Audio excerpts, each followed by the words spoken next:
అదే ఆ brief case మరెవరికైనా దొరికి దాంట్లో ఉన్న 50 లక్షలు తీసుకొని ఫైల్స్ అవతల పడేసుంటే నీ డాడీ ప్రాణాలతో ఉండేవాడు కాదు.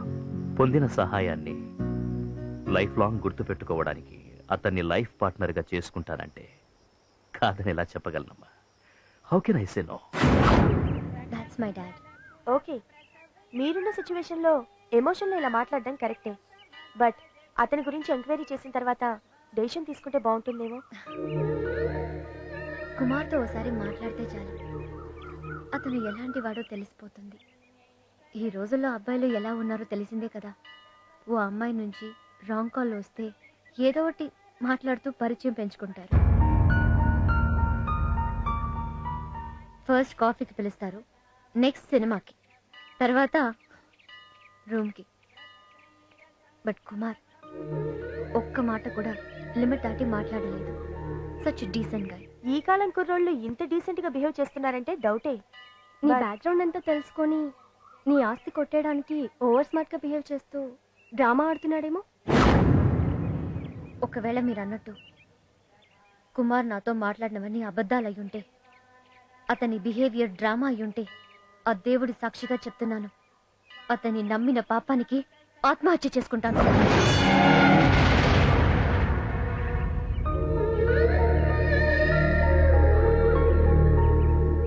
కుమార్ మీద అంత నమ్మకం పెట్టుకుంది శృతి. ఆ తర్వాత తన మ్యారేజ్ ప్రపోజల్ తెస్తే తను డిసప్పాయింట్ అవ్వకుండా ఉండడం కోసం పాజిటివ్గా మాట్లాడాను. ఒకరోజు వాళ్ళ ఇంటికి ఇన్వైట్ చేసింది. వాళ్ళ ఇంటికి ఇన్వైట్ చేస్తే మీ డాడీ వచ్చాక వస్తానని పోస్ట్పోన్ చేశాను. కుమార్గా ఎప్పటికీ నేను తనను కలవలేను. కలిస్తే కుమార్ అజయ్ ఒక్కడే అని తనకు తెలిసిపోతుంది. నిజం తెలిసిన మరుక్షణం తన ప్రాణాలతో ఉండదు. నేను కావాలని ఇలా యాక్ట్ చేశాను అనుకుంటుంది. అందుకే కుమార్గా దూరం అయ్యి అజయ్గా దగ్గర అవ్వాలనుకున్నాను. MBA ఎగ్జామ్స్ దగ్గరికి వస్తున్నాయని చెప్పి ప్రిపేర్ అవ్వాలని ఫోన్లో కుమార్గా మాట్లాడటం తగ్గించి అజయ్గా ఎక్కువసార్లు కలవడం మొదలుపెట్టాను. అడగగానే కాఫీ డేకి రావడం, నవ్వుతూ మాట్లాడడం, నా పాటను మెచ్చుకోవడం, నాకు గిఫ్ట్లు ఇవ్వడం, ఇవన్నీ చూసి శృతికి నా మీద ఇష్టం ఉందని, ఇదే మంచి టైం అని ఐ లవ్ యూ చెప్పాను. అజయ్గా నువ్వు ఐ లవ్ యూ చెప్తే చీకొట్టింది, కుమార్గా నీకే ఐ లవ్ యూ చెప్పింది. అంటే కళ్ళెదురుగా ఉన్న నువ్వు అక్కర్లేదు, కానీ మాటలు వినబడే నీ ప్రేమ మాత్రం కావాలి. ఏం ప్రేమలరా మీవి. శంకరన్న, అలా అనకు. శృతి లేకపోతే నేను బతకలేనన్నా, చచ్చిపోతానన్నా. ఏంటి, చదువు వదిలేసి ప్రేమలో పడి ఇప్పటికే ఒక తప్పు చేశావు. ఇప్పుడు చచ్చి ఇంకో తప్పు చేయాలనుకుంటున్నావా? చచ్చి ఏం సాధిస్తావురా? ఒరేయ్, నిన్ను నమ్ముకుని మీ అమ్మా నాన్న ఉన్నారు. పిల్లలు పెద్దవాళ్ళు అవుతుంటే తల్లిదండ్రులు ఏమని కోరుకుంటారు తెలుసా? నా కొడుకు ఎదుగుతున్నాడు, ఇంజనీరో డాక్టరో అయ్యి మమ్మల్ని ఉద్ధరిస్తాడని ఎదురు చూస్తుంటారా? చస్తాడంట, చస్తాడు. రే అజయ్, ప్రేమ అనేది అవసరమే కానీ ఆక్సిజన్ కాదురా. అది లేకపోతే చచ్చిపోం. జరిగిందేదో జరిగిపోయింది. ఇంతకాలం ప్రేమ గీమ అంటూ బాధ్యతలు లేకుండా బలాదూరు తిరిగావు. ఇకనైనా బుద్ధిగా చదువు. లేదు ఆ అమ్మాయే కావాలనుకుంటే పోతావురా, పోతావు. అరే, లవ్వు గివ్వు పక్కన పెట్టి చక్కగా చదువుకోరా. నా మాట విను. శంకరన్న, IAS గారు అబ్బాయి చెప్పండి, 20,000 కాలేజ్ ఫీజు డ్యూ ఉందని నోటీస్ బోర్డులో పెట్టారు.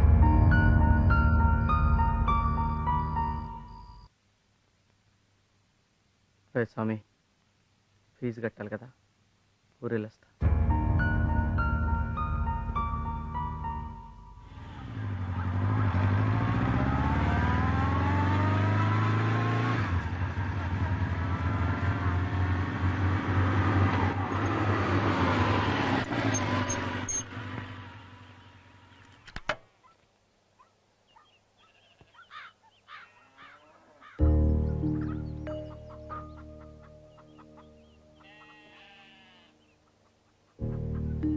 మా మా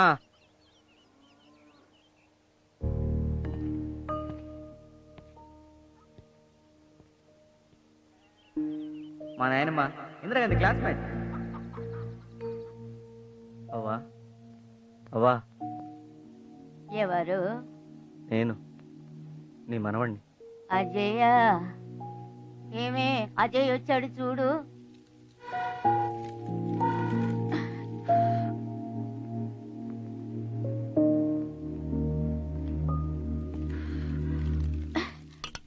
అమ్మా వస్తున్నా. అమ్మా అజయ్ నాన్న, అమ్మా. అదేంటో చెప్ప పెట్టుకుంటూ వచ్చేసావు? ఆ. పక్కింటి తిరుపతికి ఫోన్ చేసి ఉండొచ్చు కదా. అంటే ఫోన్ లేరా? అమ్మా, అందరూ కాలేజీకి బండి మీద వస్తున్నారు, నేను మాత్రం నడిచి వెళ్తున్నాను అని అంటుండేవాడు కదరా. అందుకే నేను మీ నాన్న బండి ఎడ్లు అమ్మేసి నీకు డబ్బులు పంపించాం. బండి కొనుక్కున్నావా నాయనా? ఆహా. దాని మీదనే వచ్చానమ్మా. అవునా?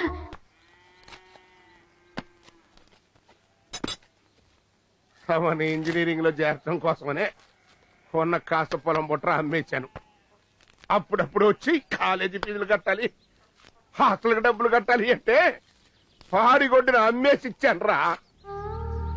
తమరు కాలేజీకి నడిచి వెళ్ళిపోతున్నారని జాలి పడితే మీ అమ్మ వ్యవసాయం చేసుకునే ఎడ్డు బండి కూడా అమ్మేశాను రా.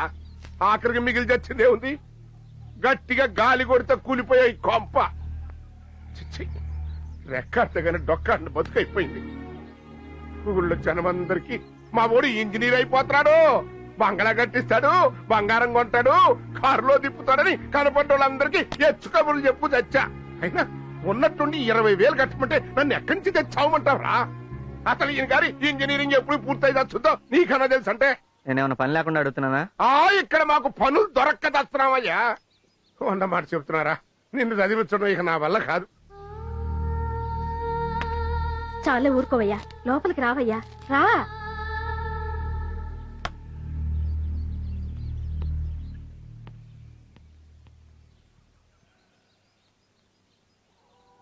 ఏంటి ఏంటయ్యా ఇది? చదువుకునే పిల్లాడికి మన కష్టాలన్నీ చెప్తే అడు చదువెట్ట సాగుద్ది చెప్పు. నువ్వు చెప్పింది నిజమేననుకో, తినటానికి ఉండటానికి ఇబ్బంది పడుతుంటే అంత డబ్బు ఎక్కడి నుంచి తేని చెప్పు. ఉండయ్యా, ఇప్పుడే వస్తా.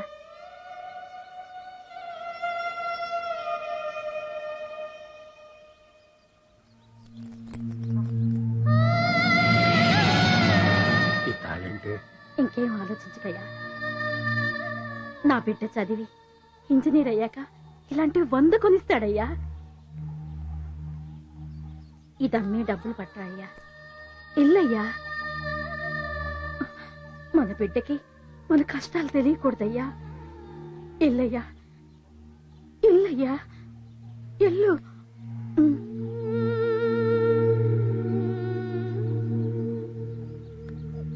అన్నం తిన్నాయ్యా? మీ నాన్న మీద అడిగి కోప్పడబాకయ్యా. నిన్ను చదివించడానికి చాలా కష్టపడుతున్నాడు. కొడుకేది తక్కువ కాకూడదని ఉన్నవన్నీ అమ్మేసి ఊళ్ళో అందరి దగ్గర అప్పులు చేశాడయ్యా. ఇంట్లో పూట గడవడమే కష్టంగా ఉందయ్యా, చాలా కష్టంగా ఉందిరా. అరే నాయనా, నన్ను పిసినారి అవ్వ అంటావుగా, ఇదిగో తీసుకో. నీ కష్టానికి ఉపయోగపడని ఈ డబ్బులు నాకెందుకు? ఇందులో 4 ఏళ్ళున్నాయి. ఈ అవ్వ దగ్గరున్నది ఇంతే. నాన్న నీ మీద చాలా ఆశ పెట్టుకున్నాడయ్యా. నాయనా, వైజాగ్లో 10 రూపాయలకు ఏవో చెప్పులు దొరుకుతాయంట, తీసుకొస్తావా అయ్యా? ఎందుకంటే పొలంకి వెళ్ళేటప్పుడు నాన్న కాళ్లకు ముళ్ళు గుచ్చుకొని రాత్రిపూట తెగ బాధపడుతున్నాడయ్యా.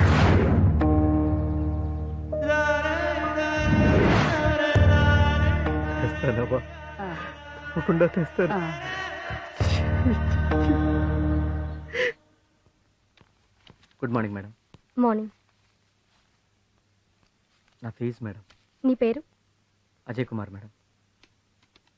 మేడం, నోటీస్ బోర్డులో పేరు చేస్తాను. Thank you madam.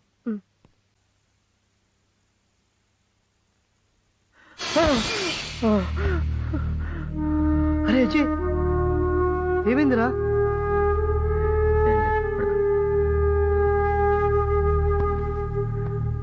Something wrong.